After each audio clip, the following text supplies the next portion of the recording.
माधवपुर गांव में धीरे धीरे काला रंग फैलने लगा था। आसमान घने काले बादलों से ढक चुका था। ठंडी हवाओं का झोंका पेड़ पौधों को झकझोरते हुए गुजर रहे थे। गांव के सभी लोग उस मौसम का मजा ले रहे थे, लेकिन एक ऐसा घर था जहां एक मां के साथ अत्याचार हो रहा था। बहू, यह तो बासी चावल है और इसमें से तो खट्टी बदबू भी आ रही है। ये मैं कैसे खाऊं? ये खाकर तो मैं बीमार हो जाऊंगी इस मौसम में। तुमने खाना बनाया तो था, तो तुम मुझे ये बासी चावल खाने को क्यों दे रही हो? वह आज मैंने थोड़ा कम खाना बनाया था और तुम्हारे बेटे को आज खाना बहुत पसंद आया था, इसलिए वह थोड़ा ज्यादा खा लिए, इसलिए खाना नहीं बचा।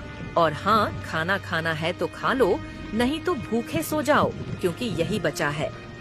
यह कहकर संगीता वहां से गुस्से में चली जाती है। संगीता रोज इसी तरह नए नए बहाने बनाकर अपनी सास को बचा हुआ खाना खिलाती थी। सावित्री अपने पति को याद करते हुए कहती है, देख रहे हो शंकर के पापा, आपकी बहू बेटे का खेल रोज मेरे साथ यही होता है। और मैं आपके बेटे से बहू के बारे में कुछ कहती हूँ तो वह मानता ही नहीं है। वह तो बहू के मुंह में अंधा हो गया है।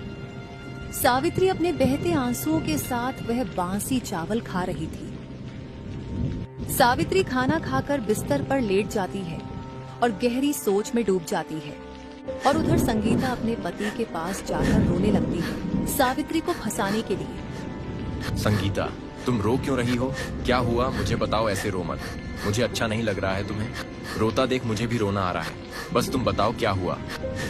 संगीता अपने पति से झूठ झूठ कहती है, वह क्या है ना जी, आज मैंने खाना थोड़ा कम बनाया था, तो खाना खत्म हो गया, तो मैंने माँ जी को बचे हुए चावल खाने को दे दिए। तो उन्होंने मुझे भला बुरा कहा और गालियाँ भी दी और खाना और नहीं खाया। क्या माँ ने ऐसा किया तुम्हारे साथ? अरे आज खाना नहीं बचा था तो चावल खा लेती तो क्या हो जाता? उन्होंने तुम्हारे साथ अच्छा नहीं किया? अब तो ऐसा लग रहा है कि माँ जानबूझकर नखरे कर रही हैं। सुन लो, या तो इस घर में मैं रहूंगी या तो तुम्हारी माँ अब बहुत हो गया। अगर तुम्हारी माँ इस घर में रहेगी तो मैं अपने मायके चली जाऊंगी हमेशा के लिए। तुम्हें कहीं जाने की जरूरत नहीं है। तुम ही तो मेरी जिंदगी हो।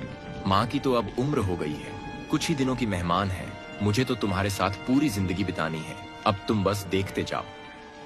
सुरेश आग बबूला होकर अपनी माँ के पास जाता है और गुस्से से बोलता है, माँ, तुम्हारे ज्यादा पंख नहीं निकल रहे हैं क्या? मैं तुम्हें कुछ बोलने नहीं चाहता हूँ तो कुछ ज्यादा ही नखरे करने लगी हो। अब बहुत हो गया। तुम्हारे लिए हमारे घर में कोई जगह नहीं है। निकल जाओ हमारे घर से। पर बेटा, मैंने किया क्या जो तुम ऐसे बोल रहे हो? ज्यादा भोला बनने की कोशिश मत करो। संगीता ने मुझे सब बता दिया कि तुमने क्या क्या किया उसके साथ। अरे तुमने उसको गालियां भी दी। बेटा, मैंने बहू को कोई गाली नहीं दी। मेरा विश्वास करो बेटा, बहू तुमसे झूठ बोल रही है। मैंने तो बचे हुए चावल भी खा लिए थे। हाँ, वो झूठ बोल रही है और तुम सच बोल रही हो। अब मैं तुम्हारी एक बात नहीं सुनना चाहता हूँ। अब बस बहुत हो गया, निकल जाओ घर से, नहीं तो मैं धक्के मारकर निकाल दूंगा। पर बेटा, मैं इस तेज बरसात में कहाँ जाऊंगी और कहाँ रहूंगी इस मौसम में? वह सब मैं नहीं जानता निकल रही हो या नहीं। सुरेश अपनी माँ को धक्के मारकर घर से बाहर निकाल देता है। बरसात में सावित्री टूट सी गई थी। सावित्री बारिश से बचने के लिए एक बड़े पेड़ के नीचे जाकर खड़ी हो जाती है। उस बरसात ने उसे लाचार बना दिया था। मुझे बहू बेटे से यह उम्मीद नहीं थी। सुरेश को मैंने कितनी कठिनाइयों में पाला। दूसरों के घरों में झूठे बर्तन धोए, झाड़ू पोछा किया, क्या क्या नहीं करके मैंने उसे बड़ा किया।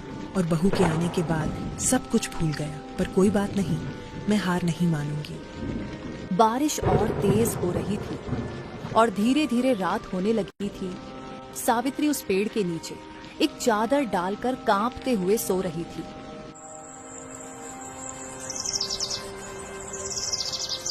सुबह सावित्री की नींद खुलती है भूख के कारण। मुझे इधर उधर जाकर कोई काम देखना चाहिए। ऐसे बैठने से गुजारा नहीं होगा। मैं कब तक इस पेड़ के नीचे रहूंगी? सावित्री इधर उधर घूमकर काम ढूंढने लगती है और लोगों के घरों में जाकर काम के लिए बात करती है, लेकिन कोई भी सावित्री को काम पर नहीं रख रहा था।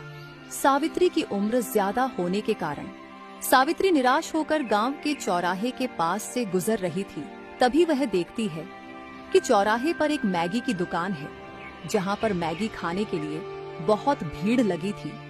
यह देख सावित्री सोचती है, मैंने कितने घरों में जाकर काम के लिए पूछा, लेकिन सभी ने मुझे मना कर दिया। लेकिन अब मुझे समझ में आ गया है मुझे क्या करना है। अब मैं खुद का धंधा शुरू करूंगी और लोगों को कुछ कुछ अलग खिलाऊंगी। मैगी तो सभी खिला रहे हैं, लेकिन मैं अंडा मैगी खिलाऊंगी। यह सोचकर सावित्री एक सोनार के दुकान पर पहुंचती है और अपनी चांदी की चेन बेच देती है, और जो कुछ पैसे मिले थे अब वह उनसे व्यापार करने वाली थी। सावित्री उन पैसों से राशन का सारा सामान खरीदकर उस बड़े पेड़ के नीचे पहुंचती है। मैंने सारी तैयारी कर ली है। अब मुझे शाम होने का इंतजार करना है, जब तक मैं अपने स्टॉल लगाने के लिए तैयारी कर लेती हूँ। शाम होने लगी थी। मौसम पूरी तरह से बदल गया था। ठंडी ठंडी हवा चल रही थी, लेकिन अच्छी बात यह थी कि बरसात नहीं आ रही थी। आज शाम सावित्री ने अपनी एक नई शुरुआत की थी, अंडा मैगी की, और लोगों को आवाज लगाने लगती है, आओ बेटा और बेटियों, माँ के हाथ की स्पेशल अंडा मैगी खाकर जाओ। एक बार खाकर तो देखो, बार बार आओगे। अंडा मैगी की खुशबू दूर दूर तक फैल रही थी। देखते ही देखते सावित्री के स्टॉल पर भीड़ जमा हो जाती है अंडा मैगी खाने के लिए। तभी उनमें से एक आदमी बोलता है, आंटी जी, जल्दी जल्दी आपकी अंडा मैगी की प्लेट लगाओ, मुझसे अब रहा नहीं जाएगा। इस खुशबू से मेरे मुंह में पानी आ गया।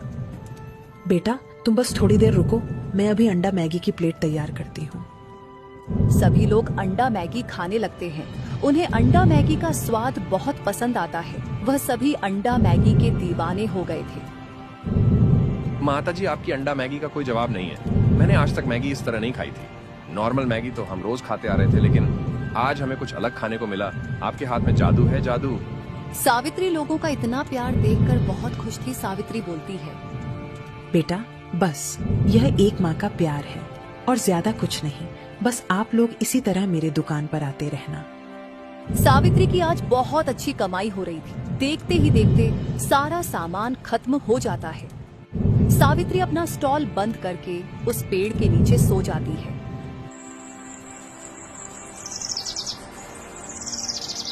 अगले दिन सावित्री और ज्यादा मैगी और अंडा खरीद लेती है और शाम के लिए सारी तैयारी करने लगती है। उसे अपनी मेहनत पर पूरा भरोसा था। सावित्री की स्टॉल के सामने एक गाड़ी आकर रुकती है। उस गाड़ी में से एक अमीर सेठ निकलता है और सावित्री के पास आकर बोलता है, बहन जी, एक प्लेट अंडा मैगी लगाना, तो मुझे बहुत तेज भूख लगी है। जल्दी जल्दी बनाइए। भाई रुको, अभी लगाती हूँ। वह आदमी अंडा मैगी कितना खाने लगता है। स्वादिष्ट उसे है। अंडा मैगी बहुत पसंद आती है। वह अंडा मैगी के स्वाद का दीवाना हो गया था। वह आदमी सावित्री से बोलता है, बहन जी, आपकी अंडा मैगी का कोई जवाब नहीं है। मैंने आज तक इतनी स्वादिष्ट मैगी नहीं खाई। मैं आपको अपनी फेमस स्ट्रीट फूड की स्टॉल पर काम पर रखना चाहता हूँ। मैं आपको अच्छी सैलरी दूंगा, कम से कम 30-40 हजार। सावित्री यह सुनकर बहुत खुश हो गई थी, क्योंकि उसे फुटपाथ से आगे बढ़ने का रास्ता मिल गया था। वह मुस्कुराते हुए बोलती है, हाँ हाँ भाई साहब, मैं आपकी दुकान पर काम करने के लिए तैयार हूँ। पर भाई साहब, मेरे पास रहने के लिए कोई घर नहीं है। मैं यही पेड़ के नीचे रहती हूँ। आप इसकी फिक्र मत करो, मैं आपको रहने के लिए एक अच्छा घर दूंगा और मैं कल सुबह आपको लेने आऊंगा। आप तैयार रहना।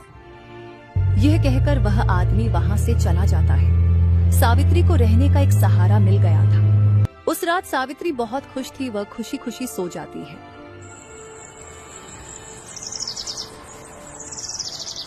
सुबह होते ही वह सेठ चौराहे पर आता है और सावित्री को अपनी गाड़ी में बैठाकर ले जाता है। पहले तो सावित्री को वह आदमी एक छोटा सा घर रहने के लिए देता है और सावित्री उस रेस्टोरेंट में खूब नाम कमाती है। लोग उसके स्वाद के दीवाने हो गए थे। देखते ही देखते कुछ महीने इसी तरह बीत जाते हैं। सावित्री खूब तरक्की करती है और उस सेठ ने सावित्री को खूब सपोर्ट किया। उसे एक नया पक्का घर दिलाया। सावित्री खुशी खुशी अब जीवन गुजार रही थी।